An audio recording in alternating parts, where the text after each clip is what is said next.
This is Carlos Johnson, the friend of the family, and welcome back to part 2 of today's training. Now let's get powered up. I've got the power.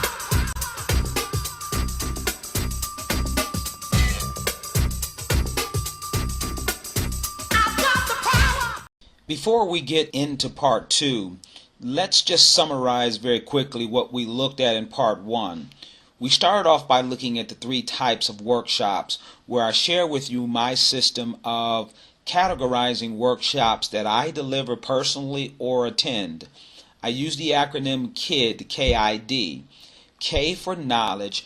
Any workshop that I attend that talks about how a child matures, whether it's a tiny tot or one of my terrible teens.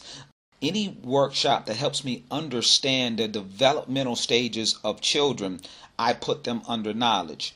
Information, on the other hand, was any workshop that I delivered or attended that helped me understand the assessments for my child, or what state or federal local requirements educationally my child would have to meet. And workshops help me do that. What we'll do today is look at discipline. Now, I know that there are some who get excited talking about discipline because they're waiting for some support in the area of spanking or timeout or behavioral modification. But the type of discipline that we're going to talk about, if we do this right, you'll have to do less behavioral modification, because this type of discipline is about helping children live a disciplined life that's tied into them accomplishing their purpose in life. For instance, did you know that by the 5th or 6th grade, most children can cognitively envision what a professional career looks like for them? They can begin to see themselves as police officers or chefs or counselors or pediatricians. By the 5th or 6th grade, they can really get a real vision of what that looks like and what life looks like beyond their parents. Because when a child finds out that they have a purpose in life, there's less behavior modification that you have to make. The type of discipline that we're going to talk about are the types of family success workshops that help families prepare their children for living a life that leads to a successful career in life. And any workshop you go to that has that kind of conversation or training, I classify it under discipline.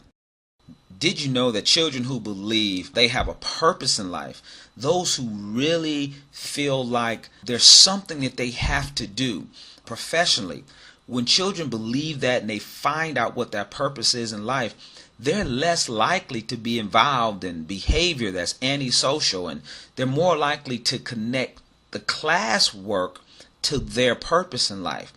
Without that ability to connect their life to a real life purpose, school has very little value. Behavior goes unchecked, and they're very easily persuaded to go down a different path. But if children can find a purpose very early on in life, they're more likely to stay on the right path. You don't have to do this now, but when you get a chance, take a moment and make a note of the gifts and talents that your child possesses. Those gifts and talents that could translate into a purposeful career. The gifts and talents that they possess, such as math or reading or articulation or singing.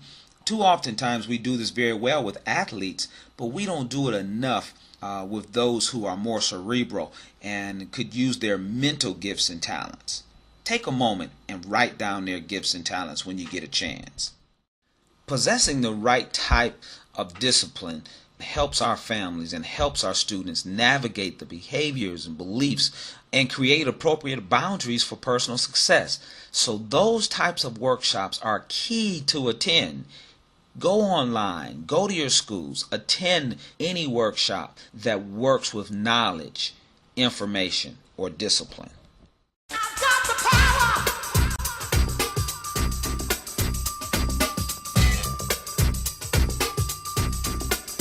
I've got the power.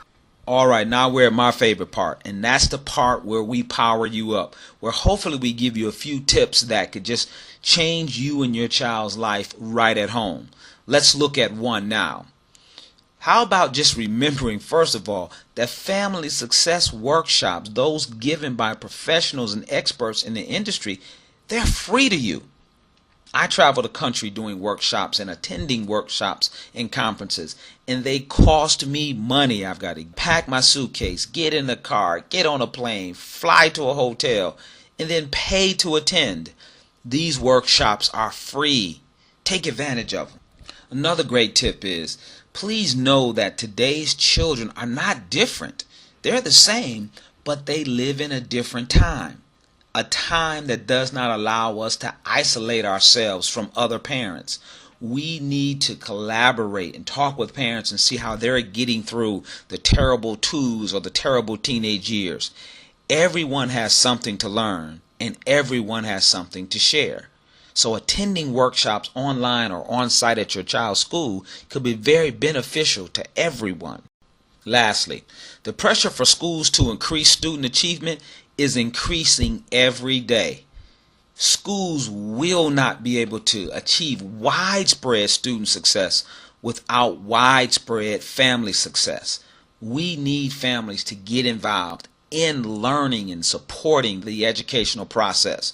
When we do it as parents and adults, get involved and learn more, so will our children.